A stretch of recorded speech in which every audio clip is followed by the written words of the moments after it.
Hey guys, how are you doing today? It is Erica Judge Edwards from Carle Emery's World, the mother of Carle Emery Edwards, the 2-year-old wonderful, phenomenal, autistic beauty. And so I was just coming on to just give you guys a couple of updates about Carle quickly. So first of all, I will start by saying that today, November 10th, is the 1-year anniversary of Carle receiving her AFO and SMO braces. So she actually no longer has those, and she now walks independently, but she did receive her braces 1 year ago, and she had them from November until maybe February or March, somewhere during that time frame.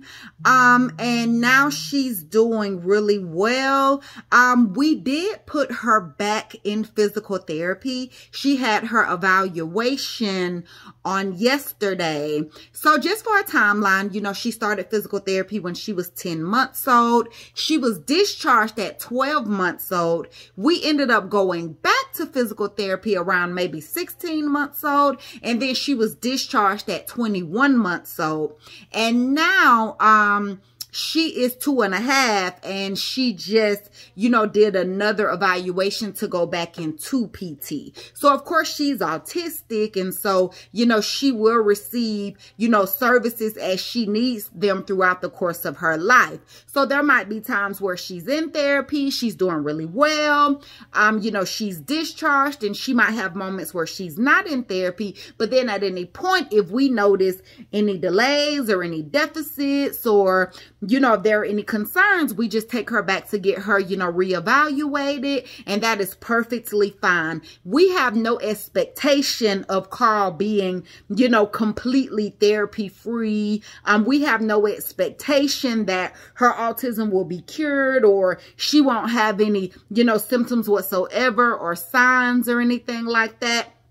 We know that, her needs will fluctuate and her skill level will fluctuate, throughout the course of her life. And we know to closely monitor that in order to get her the services that she needs. So what's going on right now is that, she was just having a lot of falls and, clumsiness. And in one of her OT sessions, they said that they noticed that she was W sitting, which is signs of a weak core. And I had, also noticed that she still favors her right leg. Carle has always had left lower extremity weakness. This likely is a result of her only using 3 extremities, because when she was an infant, she used both arms and her right leg, but not her left leg.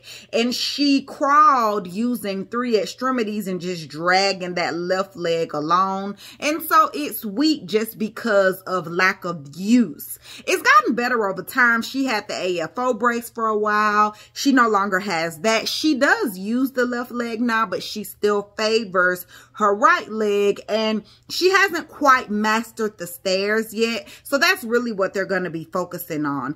She kicks, she catches a ball, she runs, she walks. She hasn't quite mastered jumping yet. She still requires assistance for that, but we're going to try to, strengthen up that left leg. And so what they've told us is that she doesn't need weekly physical therapy. We'll start things off with every other week, and we'll see how they go. So in terms of therapy, we've pretty much done a clean sweep. There have been a lot of changes. So she is no longer with the previous facility that she was with. She is now with a new therapy provider. And so she receives physical therapy, occupational therapy, and speech therapy. So the way it works is that she goes in once a week and she does her appointments back to back to back. So we have strategically set it up where she would do occupational therapy first, and then she would do speech therapy, and then she would do physical therapy at the end. So her sessions are 30 minutes each. And of course, by the time she gets to physical therapy, that's the fun stuff, right? Because they have the big gym, they have the stairs, the slides, the swings. She can run around, jump, play, interact with her therapist. And of course, in occupational therapy, they're doing things that she likes to do. puzzles, coloring, cutting with scissors, things like that. And then, of course, speech has, you know, a lot of the fun games as well. So they're 30-minute sessions. And the way we've set it up is she does those back to back to back. And we have decided that she does not go to school on that day. So she does her 3 therapy sessions early in the morning, 8:30, 9, 9:30, done by 10. And then she comes home and gets to hang out with daddy all day. One of the other big changes is that we have had her discharged from ABA. So she was with an ABA company and she has been with them since the summer. So maybe what? 3-4 months, maybe going on 5 months. Well, during that time, she had 2 therapists to resign. And so they were going to give her a 3rd therapist, but that therapist was going to be temporary and only until that therapist's placement was ready to begin services. And then, you know, she wouldn't be with that therapist again. The other thing is that, you know, there had been some lapses in care while she was in ABA, just because, you know, between the first therapist resigning and the second therapist, you know, coming on board, she didn't, you know, receive services during that time just due to there not being a therapist available. So because of that, we decided that we would go ahead and discharge her from that company. Now, I will say she was going to be leaving that company in December anyway, because they don't cover, they don't accept her Katie Beckett Medicaid. So what happened was, when she was diagnosed, she was not on Medicaid, and I set all of her services up. Well, then she was approved for Medicaid. So at that point, I had to go back to her providers and see if they were, you know, Medicaid service providers, where her ABA company wasn't. Well, we had already met our deductible and she was already approved with our private insurance. So I said, okay, well, she'll stay with you guys through the end of the year. And then starting in January, we will go ahead and transition her to a Medicaid service provider, just so that we don't have to pay, you know, a large deductible again. And, you know, just so that, you know, she can receive care that is covered by her Medicaid to decrease our out-of-pocket expense. So she was already going to leave that company. And the one thing I will say about, you know, the ABA therapist, you know, that she had, you know, one of them, of course, they left because, you know, they're pursuing higher education. You know, they're starting out in their career, so they're advancing. So we were very excited for that therapist. We liked her a lot. You know, we gave her a card. We gave her kind words. We are happy to see people move on. Now, we don't know, you know, why the second therapist resigned, but of course, I'm assuming that she did what was in the best interest of her and her family. So we're okay with that as well. That is something that you'll notice a lot of the times when it comes to situations like this. Like, our children require lifelong therapy and they're receiving it through companies, and the therapists are essentially employers. So of course, you know, as time goes on, they might find better employment with better pay. They might move out of state. They might get married. They might have, you know, their own children. So, you know, life happens, and, you know, we understand that. I've heard from, you know, a lot of families that there is a high rate of turnover, you know, when it comes to, you know, various services and things of that nature. And that can be difficult because, you know, with autism, you know, there are social and communication deficits, and, you know, the child might not do well with, you know, a variety of different interactions with different people and having to become familiar with people over and over and over again. And it might take them a little longer to, you know, take to a therapist or develop a relationship. And so if once they do that, you know, that therapist leaves, that can be, you know, a traumatic experience for them, and it can be frustrating for the parents. You know, the one thing I will say is that we are, you know, lucky in the sense that Carle interacts with a wide variety of people. She is essentially a little bit of a social butterfly at this point. So every single, you know, therapist she meets, she takes to them immediately. You know, she goes from person to person to person at this new facility, and it's 3 different therapists, and she just, you know, she's fine transitioning on to the next activity with the next person.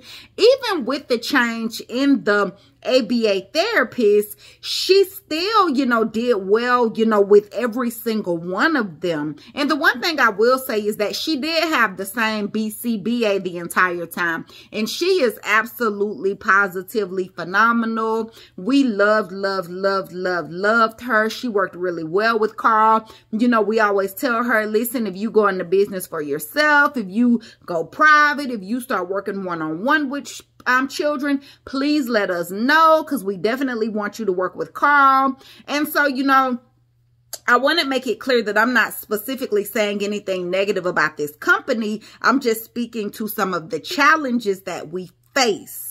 And so, you know, Carle will, you know, go to a new company to receive her ABA therapy, and we'll see how it goes. You know, hopefully she can have a consistent therapist for a significant amount of time. The one thing I will say is that Carle will be doing virtual ABA therapy because they said it was an option. They asked if we wanted to try it. And so I was like, sure, let's go for it. Now, how is that going to work? I have no idea. Is it going to be good for her? I have no idea. Is it going to work out? I have no idea, but I am happy to try it. I am more than willing to try it. Carle has done virtual services before. She does virtual therapy through ABA.